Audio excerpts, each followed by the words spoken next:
Welcome to Good Enough with the Trauma Therapist, a podcast dedicated to empowering you to take control of your life, learning valuable strategies for healing and looking at mental health through a trauma-informed lens.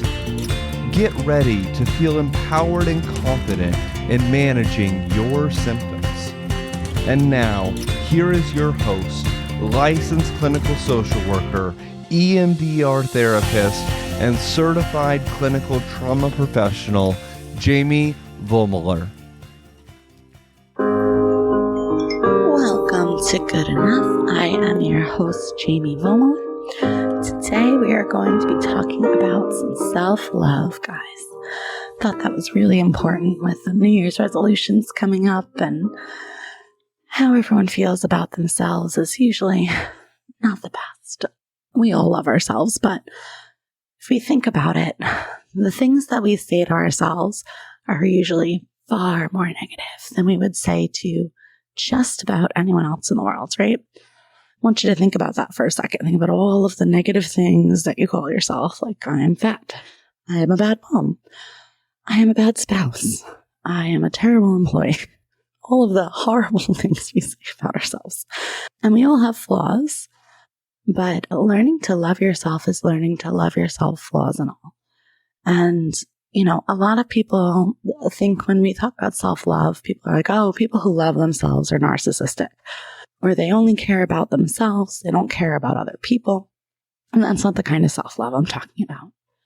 What we're talking about today is learning to accept your flaws, right? So learning to say, I love myself despite, right?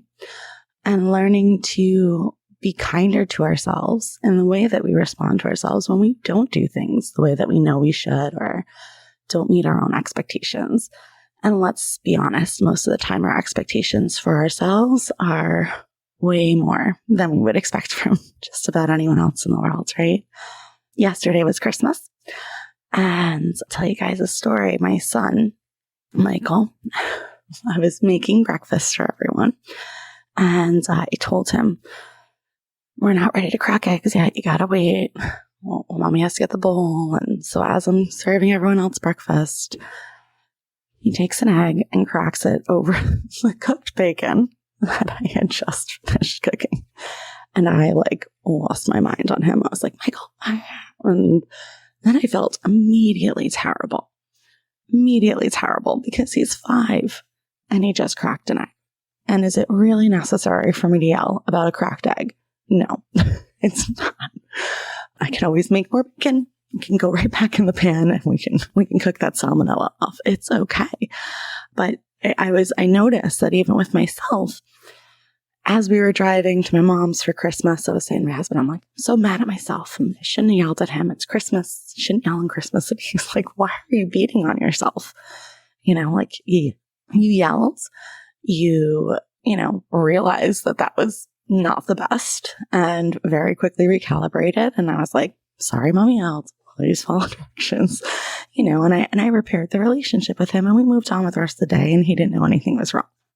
But in my head, I just kept ruminating on oh, it's so terrible. I messed up his entire Christmas. My husband was like, Ken, you didn't. His Christmas is fine. You messed up 30 seconds of his Christmas. He's okay.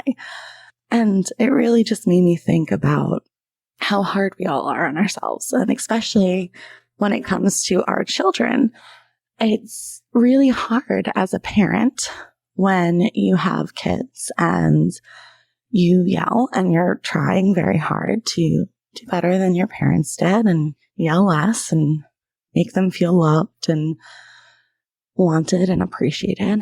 But we're all human and we're all going to hit our breaking point at some point. And, holidays especially are stressful. So how do we learn to just love ourselves a little bit more each day, right? How do we learn to try to just talk nicer to ourselves in those situations? So what I did yesterday is took my husband's side and I said, all right, lost it, but, you made up to him. He's enjoying the rest of his day and we're just going to let it go. And it was the most magical Christmas ever, I swear. there was like no stress, no drama for like the rest of the day, which my house is a big deal for us. It's usually quite chaotic. There's a lot of us. There's always a lot of things going on. But it was a very relaxed holiday. And I think a lot of that had to do with the fact that, I wasn't continuing to ruminate and being hard on myself, and I let it go. And that, guys, does take some practice, and it takes some talking to yourself in a kind way. And the best way to do that, right, is to try to think of how you would talk to a friend or a loved one, or even better, how you would talk to your own kid, or how you wish someone talked to you when you were a kid, right? Because that's really where that comes from. When we're kids, we all have no shame, right? If I think of my kids, I have boys, so they run around naked all the time, no shame. It's because they're kids. They don't know what they should be shamed of, right? But that shame is that shame, that guilt, the negative self-talk is built into us throughout years of people just correcting us and telling us who we should be, what we should be more like, what's acceptable, what's not acceptable. And part of that is just living in a society. But ultimately, we all have to learn to be kinder to ourselves, right? Because that's how we learn how to be kinder to everyone else. I've said before, my favorite quote is, be the change you wish to see in the world. And that change always starts with you. And one of the most important things I think that people need to learn is that loving yourself allows you to be more self-confident. Accepting your flaws instead of like beating yourself up about them allows you to find strategies and other people that can help you to scaffold to those flaws. So it's not that we're all perfect. We don't want to walk around thinking that we're absolutely perfect humans, because that is a bit narcissistic. But self-love is really learning to accept yourself, like I said, flaws and all. And that can mean that, if you have certain flaws, that we scaffold those flaws. And what I mean by scaffolding, guys, is we have other people around us who help us recalibrate when we're having a hard time, or we call and they talk us down if we're in a really negative headspace, or if you're not good at budgeting, it could be as simple as that. If you're not good at budgeting and that's something you beat yourself up on all the time, then maybe that shouldn't be your household responsibility, right? Maybe that should be your spouse's responsibility, because they're a bit better at it. And if it's not something that you're doing all the time, you're also going to beat yourself up less because you're messing up a lot less, right? So just learning little things like that and learning to be kinder to ourselves. And for me, it's really, I try to think about like that little 4-year-old me and what she needed to hear, right? Because when I'm beating on myself, like, oh, you're a bad mom, you yelled at your kid, it's terrible, it's a holiday, he's going to be scarred for life because you yelled at him for cracking an egg. He won't, but that's the catastrophization that happens in my brain. When I just look at it and go, okay, yeah, you had a hard time and now you're fine and now he's fine. So we're going to focus on what else mom's strengths are that we can do to make the rest of the day better.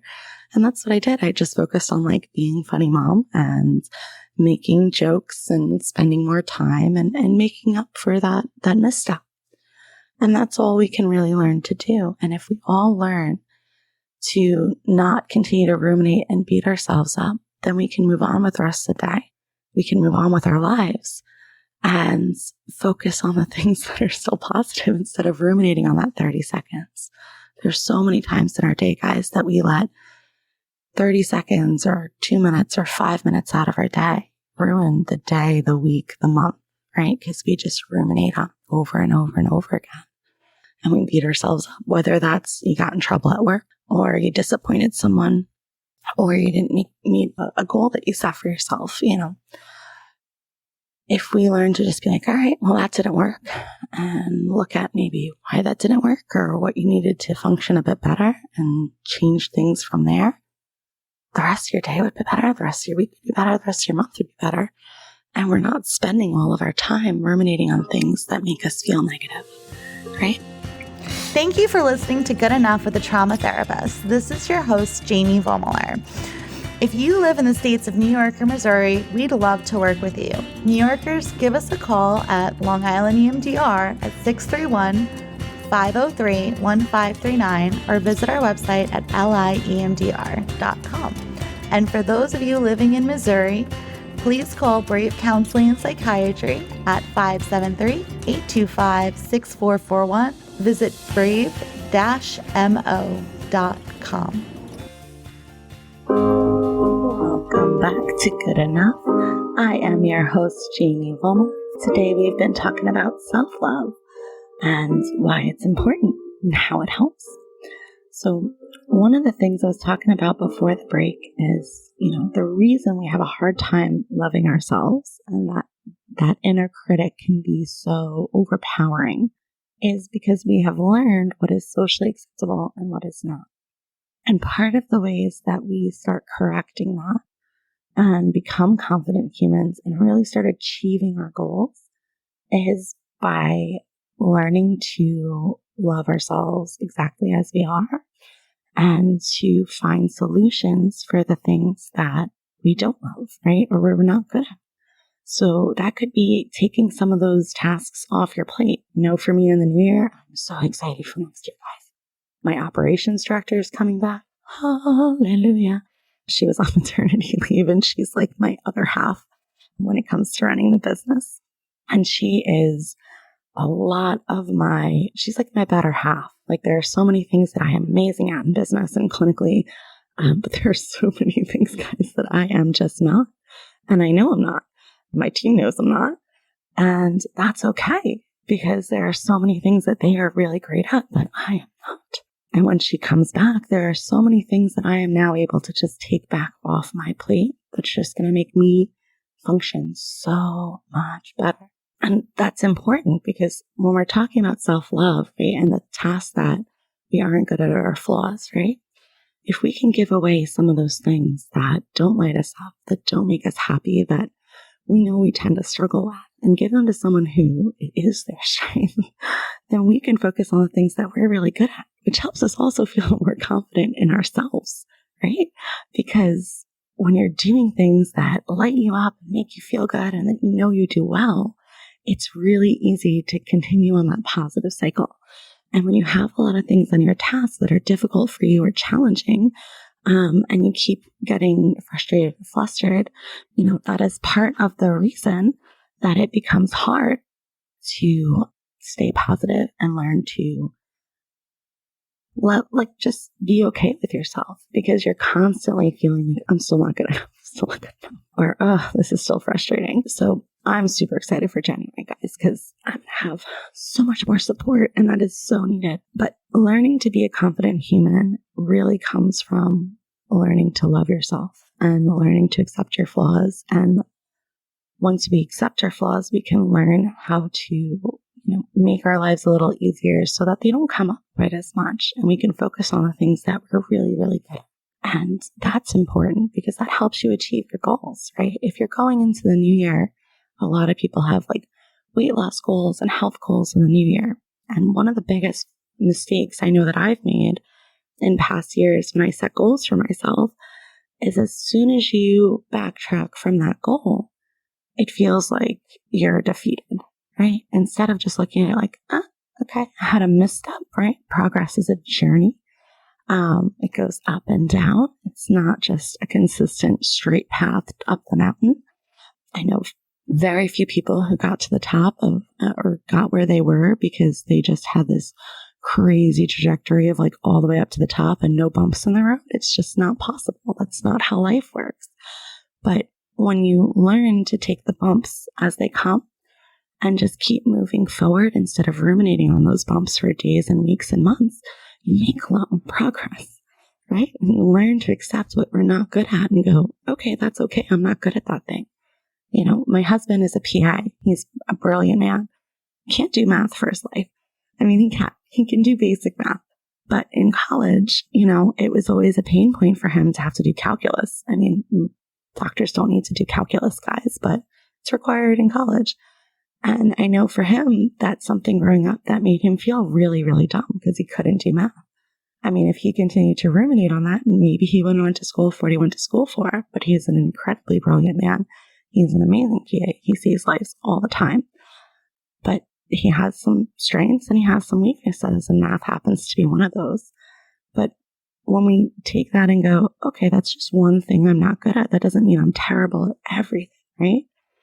It makes it a lot easier to focus on what you are doing well and what you are really good at, and, build upon that more. And sometimes, accepting our flaws is just learning that, like, it's a flaw, and you got to also figure out what flaws are worth you working on, right? What flaws are worth putting in the work for, because they're things that you want to change about yourself, and what you're trying to change to achieve love from other people. Because the importance of self-love is that we really cannot learn to love other people unconditionally until we learn how to love ourselves unconditionally, right? If you don't love yourself unconditionally, if you don't know what your flaws and your strengths are and have an appreciation for yourself and have self-confidence, your relationships are going to reflect that, right? A lot of the clients I work with, one of the things we say over and over again is we accept the love that we think we deserve. And when we don't love ourselves, it makes it really easy to accept other people treating us as less than, because we don't feel that we're worth that. So my challenge for you guys this year is to just learn how to love yourselves a little bit better. I think if everyone in the world can learn to love themselves, flaws and all, focus on what they do well, if everyone in the world just focused on what they did well, the world would be so much better of a place, because we all have varied strengths. That's why humans are built to live in communities, because we're not meant to be amazing at everything. It's kind of impossible to be amazing at everything.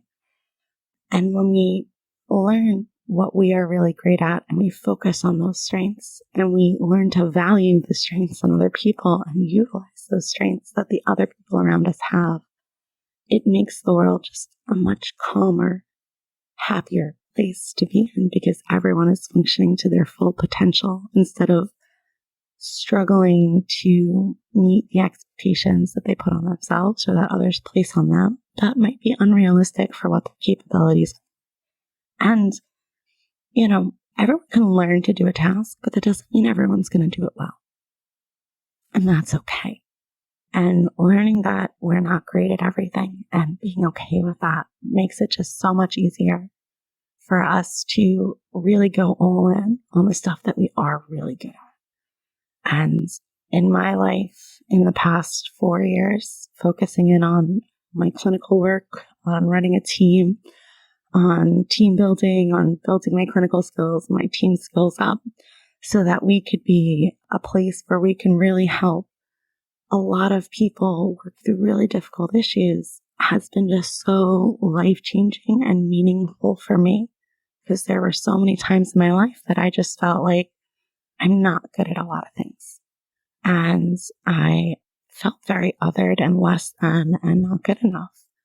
And learning this is my jam. This is what lights me up. This is the beauty that I get to bring into the world. This is how I get to make the world a better place. Focusing on what I am boss at has really helped me and my team to just grow and flourish into so much better humans. Because once you accept that about yourself, it becomes really easy to accept others' flaws too.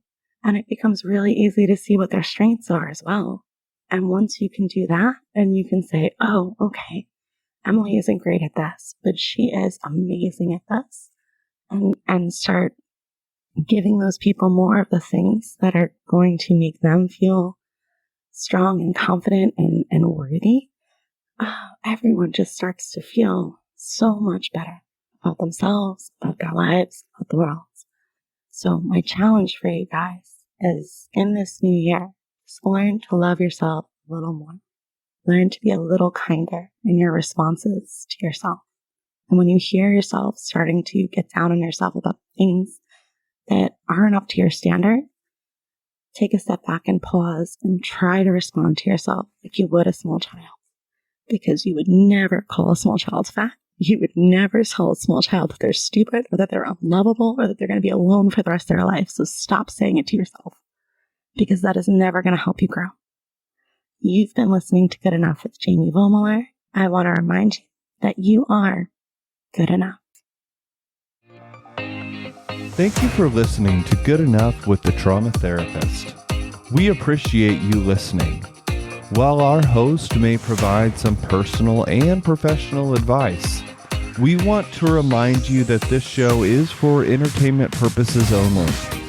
Each individual situation is unique, and Good Enough is not a substitute for mental health treatment. If you need a therapist and are located in New York or Missouri, feel free to reach out to us at liendr.com or brave-mo.com.